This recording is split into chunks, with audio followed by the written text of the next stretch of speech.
Magandang araw po sa inyo mga pre at eto na naman po tayo mga pre, naku.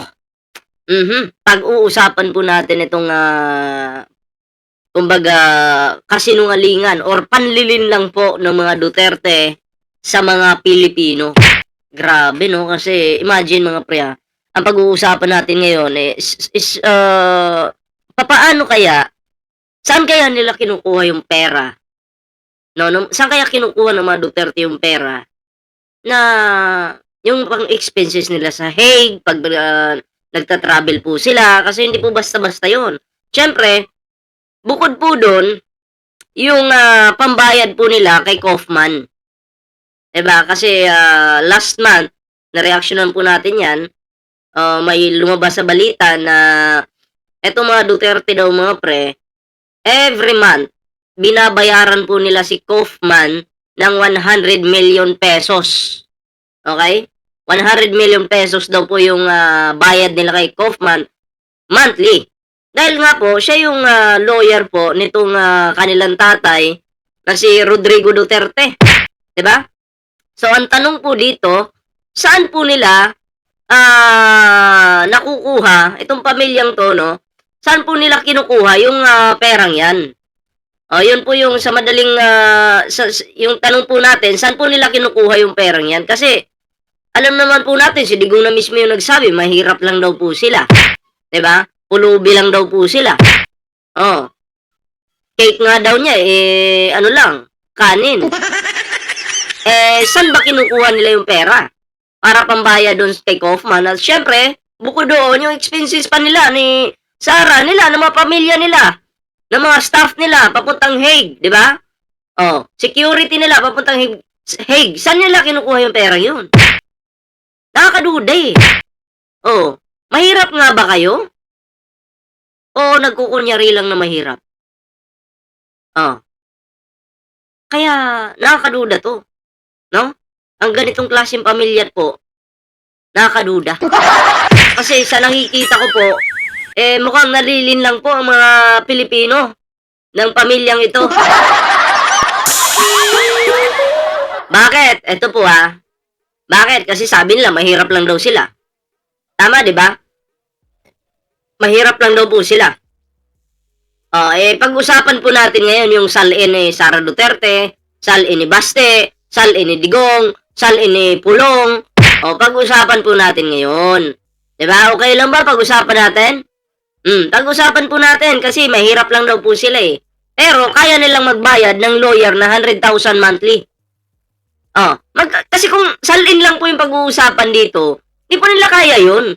Kasi tingnan nyo yung salin po ni Sara Duterte ay umabot po ng 88.5 million pesos.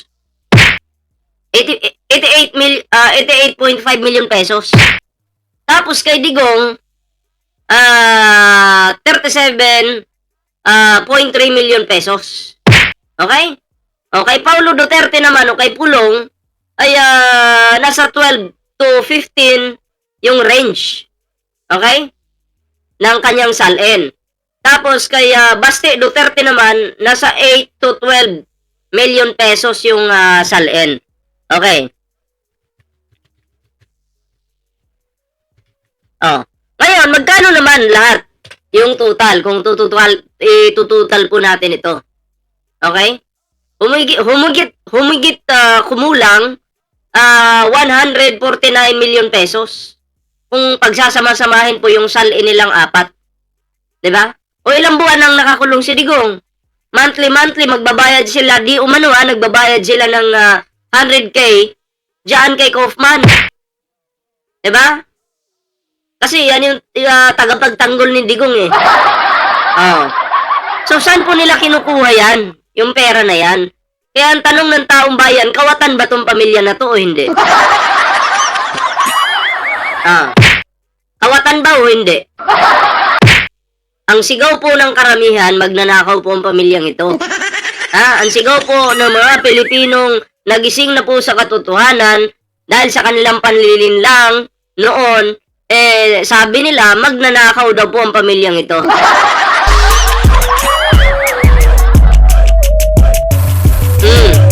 Magnanakaw, kawatan daw po. Diba? Sabagay, sa confidential funds pa nga lang, hindi na ma-explain ni Sara Duterte. Diba? Oh, partida mga pre, confidential funds yan, ha? Oh, hindi na po ma-explain, hindi po ma-explain ni Sara Duterte kung saan napunta. Diba? So, kulang pa. Magkano lang to? 149 million pesos. Humigit kumulang. Diba? Ilang taon na, ilang buwan na si Digong doon. Magtataon na yata di ba? O, taon na yata, di ba? Tama ba? Mag-isang taon na yata. Tama ba? Mag-isang taon na ba? Oh. Mahigit na bilyon yung nagastos nito. Saan nila kinuha yung billions na yun? Oh. Saan nila kinuha? Mahirap lang daw sila Yan yung mahirap, pero kayang magbayad ng 100 million monthly. Antibay. Yeah? Antibay mo, Sara Duterte. Antibay ng pamilyang ito, grabe po. No? Grabe na po, harap-harapan na po tayong niluloko ng pamilyang ito. Kaya tanga-tanga na lang po talaga ang susuporta dito sa mga to. Tanga-tanga na lang po talaga yung maniniwala sa mga to. 'Di ba? Ang naiipit po dito yung mga mahihirap. 'Di ba? Kasi unang-una na napapaniwala nila. 'Di ba? Na sila daw ay matulungin, mabait na tao. San banda? Hindi ko tas masipag daw si Sara Duterte. San banda? Pakitaan nyo nga ako ng proyekto na nagawa na ni Sara Duterte. Sige. Kahit dalawa lang. Dalawa na lang hihingin ko sa inyo. Ano bang project ni Sara Duterte? Ay, meron palang dalawa. Meron. Oo, meron pala. Yung namigay siya ng, pandesal. Tapos nagpalugaw pa siya, tapos may palista-lista pa doon. Yung pandesal may coupon. Proyekto na yun Ano ba kayo? Proyekto din yan. Na, huwag nga kayong ganyan. Kayo naman sa mga Duterte, Kayo talaga, pasaway talaga kayo, Huwag naman kayong ganyan. Matulungin naman talaga sila. May palugaw pa nga. Kayo po ba, susuporta pa kay Sara Duterte sa darating na 2028? Ang sabi niya, magtatrabaho daw siya pag siya yung naging presidente. Maniwala po kayo doon? Ngayon pa nga lang yung pagiging vice president, hindi niya magampanan. President pa kaya na mas mabigat na trabaho yun. Dapat may laman yung utak mo bago ka magpresidente. Pero kung bobo ka, tatanga-tanga ka, loading ka, puro ka next question, hindi ka pwede presidente. Pag hindi mo alam yung sagot, next question. Kasi hindi abot ng utak mo Vice President nga, hirap ka na. Mayor nga, hirap ka na. Pantanod ka lang talaga. Baka nga sa tanod, hindi ka pwede doon. Diba? Kayo mga pre, anong reaction nyo dito? Ayan, comment down below para naman po mabasa po natin yung inyong mga komento at reaction sa videong ito. Ayan. Basta po, tandaan po natin sa 2028, suportahan po natin yung nararapat suportahan. Basta, pag sinabing Duterte, wala pong, pag si Sara yung nanalo, good luck Philippines. Good luck. Ngayon, bakit pinopost ng mga vlogger na nakadikit kay Sara Duterte na siya daw yung suportahan sa 2028? Bakit po? Kasi ang mga vlogger po ni Sara, sila po ay nakikinabang sa pera ng taong bayan. Yang banateros na yan, yang boylighter na yan, yung iba pa dyan, sila po ay paldong-paldo po. Diba? Pumapaldo po sila, kaya todo tanggol po sila kahit bobo po yung kanilang amo. Wala naman po sila, hindi naman po nila iniisip kung ano mangyayari sa bansa. Importante, meron silang ganun. Diba? Ganun po yun. Pero tayo po, bilang nasa katinuan naman po yung ating pag-iisip, no? Ako, kailangan ko din naman po ng pera, pero gusto ko sa maayos na paraan. Diba? Kailangan ko din po ng pera sa totoo lang. Ayoko namang magpaka-plastic sa inyo na hindi, ayoko ng ganyan. Kailangan ko po ng pera sa totoo lang. Kaya nga nag-YouTube ako eh, 'di ba? Pero dapat suportahan po natin yung hindi po ilulugmok, no, yung ating bansa. 'Di ba? Sila iba. Susuportahan nila si Sara, wala silang pake kung bumagsak yung bansa natin, importante pumaldo sila. Ganun lang 'yun. Ako po, susuportahan ko yung tamang tao na ipapakilala ko rin po sa inyo na ito yung dapat nating suportahan sa 2028. Yung hindi po ipapahamak yung ating bansa. 'Di ba? Kasi syempre iniisip ko po yung future ng ating mga kabataan. Anong mangyayari kung yung nangyari, yung ginawa ni Digong noon, maulit na naman ngayon? Sige nga. Maraming mga nadadamay na inosente. Sige nga. May mga patong sa ulo, yung may reward system. Sige nga. Paano kung pamilya nyo yung tamaan nun? Tanim-taniman lang kayo. Okay ba sa inyo? Nako. Alam na po natin yung kalakaran ng pamilyang ito. Ang gusto po nila, katakutan sila, pero utot nila. Utot nila. Sabi ko nga, itong mga Duterte po, Pandavao lang po ito. Hindi po ito pambuong Pilipinas. Sa Davao pa nga lang po mga pre, itong pamilyang ito ay palpak na. Yeah. Oo, nakakahiya po ang pamilyang ito. Davao pa lang pinag-uusapan dyan ha. O baha sa Davao, imbes na mabawasan, palala ng palala. Nasa na yung 51 billion? Nasa na yon? Kahit man lang sana, mabawasan yung baha sa Davao. Diba? 7-Eleven yung dumami. Kaya kayo mga pre, anong reaction nyo dito sa pamilyang sisira sa ating bansa? Ayun, comment down below. Para naman po mabasa po natin yung inyong kanya-kanyang komento dyan. Ayan. At syempre, pag-usapan naman po natin ngayon si former House Speaker Martin Romualdez. Ayan. Eto hindi po lahat kasi ng tulong, okay, ay pare-pareho. May kanya-kanya yan, di ba? May tulong na pang press release lang, may tulong na pang photo ops lang. Pero ang cash aid program na isinusulong ni Martin Romualdez, may totoong napupuntahan. May totoong benepisyaryo, di ba? Habang ang iba, puro salita at pangako, katulad ng iba dyan, nangako ng 10,000 kada pamilya, 2,000 na kuryente.